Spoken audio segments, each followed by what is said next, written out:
खुशामदीद नाजरीन, आप देख रहे हैं हिंदुस्तान डेली के लिए मुंबई से ब्यूरो रिपोर्ट। नाजरीन, इससे पहले की खबरों में आगे बढ़े, आइए नजर डालते हैं आज की 3 बड़ी हेडलाइंस पर। औरंगजेब की तस्वीर व्हाट्सएप पर रखने वाले व्यक्ति पर मामला दर्ज, आरोपी चीता कैंप का रहने वाला निकला। मुंबई के धारावी में पैसों के खातिर एक 59 वर्षीय बुजुर्ग की हत्या करने वाला आरोपी चढ़ा पुलिस के हत्थे। आर्थर रोड जेल में बंद कैदियों की सुरक्षा पर उठे सवाल, 2 कैदियों ने मिलकर एक व्यक्ति के साथ किया दुष्कर्म। देखा नाजरीन, ये थी आज की 3 बड़ी हेडलाइंस। अब बढ़ते हैं खबरों की जानिब।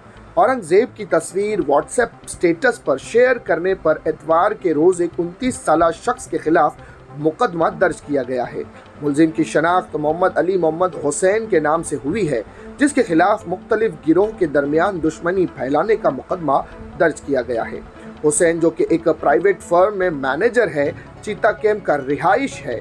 पुलिस के मुताबिक किसी ने इसके व्हाट्सएप स्टेटस का स्क्रीनशॉट लेकर वायरल कर दिया था, जिसके बाद साकुल हिंद समाज के कारकुन पुलिस स्टेशन पहुंचे और नारे लगाए। इसके बाद मुकदमा दर्ज किया गया। वाशी पुलिस स्टेशन के एक पुलिस अफसर के मुताबिक स्टेटस पर सिर्फ एक तस्वीर थी और कोई पैगाम नहीं था। ताहम चूंकि रियासत के कुछ हिस्सों में फिरका वाराना कशीदगी के वाक़यात हुए हैं, इसलिए हमने इस मामले का नोटिस लिया।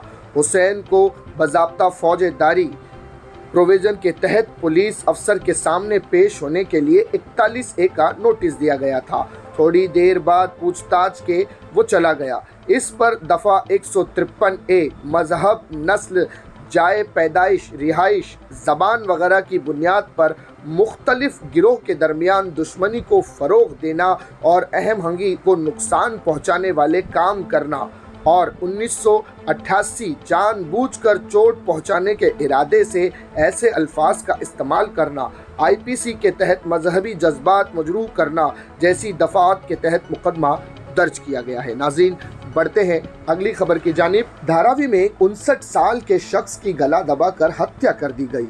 हत्या के बाद मृतक का मोबाइल फ़ोन, घड़ी और अंगूठी गायब कर दिया गया था।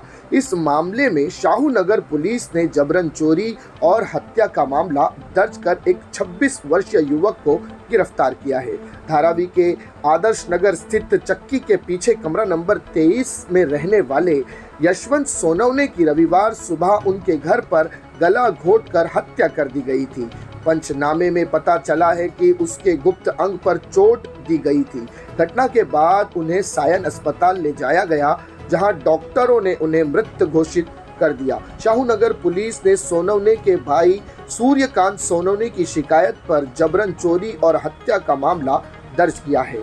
सूर्यकांत सोनवने ने शिकायत में उल्लेख किया है कि मृतक का मोबाइल फ़ोन, घड़ी और अंगूठी गायब है। इस मामले में केस दर्ज कर इलाके के रहने वाले जेम्स पॉल करारन 26 वर्ष को शाहू नगर पुलिस ने रविवार रात गिरफ्तार कर लिया है। पुलिस ने बताया कि पुलिस इस मामले में आगे की जांच कर रही है और जो कुछ निकल कर सामने आएगा उसकी खबर पत्रकारों को जरूर दी जाएगी। नाज़रीन, बढ़ते हैं अगली खबर की जानिब। अंडरवर्ल्ड डॉन, राजनेताओं और फिल्म हस्तियों को लेकर हमेशा चर्चा में रहने वाली मुंबई स्थित मध्यवर्ती कारागृह आर्थर रोड जेल में रह रहे कैदियों की सुरक्षा पर सवाल उठ रहे हैं। इस तरह एक मामला सामने आया है, जहां 2 कैदियों ने मिलकर एक कैदी के साथ मारपीट कर जबरन दुष्कर्म किया है। पीड़ित के पिता के आरोप है कि जेल प्रशासन द्वारा इस मामले में कोई कार्रवाई नहीं की जा रही है। पीड़ित के वकील ने इस मामले को संज्ञान में लेते हुए पुलिस में शिकायत की है कि हालांकि NM जोशी मार्ग पुलिस स्टेशन के वरिष्ठ पुलिस निरीक्षक सुनील चंद्र मोरे ने बताया कि हमें शिकायत मिली है और मामले की जांच चल रही है। मेडिकल रिपोर्ट आधार पर ही आगे की कार्रवाई की जाएगी। बता दें कि यह पहला मामला नहीं है कि आर्थर रोड जेल में कैदी के साथ जबरन दुष्कर्म किया गया है। मई 2022 में भी आर्थर रोड जेल में एक 19 वर्षीय कैदी ने 20 वर्षीय कैदी के साथ कथित तौर पर जबरदस्ती की थी। घटनास्थल नंबर 1 स्थित बैरक नंबर 7 के अंदर ये घटना हुई थी। जिस व्यक्ति के साथ दुष्कर्म हुआ है उस व्यक्ति पर भांडुप पुलिस ने 17 अप्रैल को पॉस्को में मामले में 24 वर्षीय युवक को गिरफ्तार किया गया था। उसके बाद उसे आर्थर रोड जेल में भेज दिया गया। इस बीच 10 जून की सुबह उसके साथ बंद 2 कैदियों ने दुष्कर्म किया है, ऐसा मामला सामने आया है। मिली शिकायत के अनुसार पहले उसे शौचालय के अंदर बुरी तरह पीटा गया और फिर बारी बारी उसका यौन शोषण किया गया। पीड़ित के पिता ने इस मामले की शिकायत की है। आरोप लगाया है कि इस मामले को दबाया जा रहा है और जेल प्रशासन के तरफ से इस पर कोई कार्रवाई नहीं की जा रही है। नाजरीन, इसी तरह की खबरों के लिए बने रहिएगा हमारे साथ। मैं सिराज शेख, हिंदुस्तान डेली से फिर मिलूंगा किसी नई खबर के साथ। तब तक के लिए जय हिंद।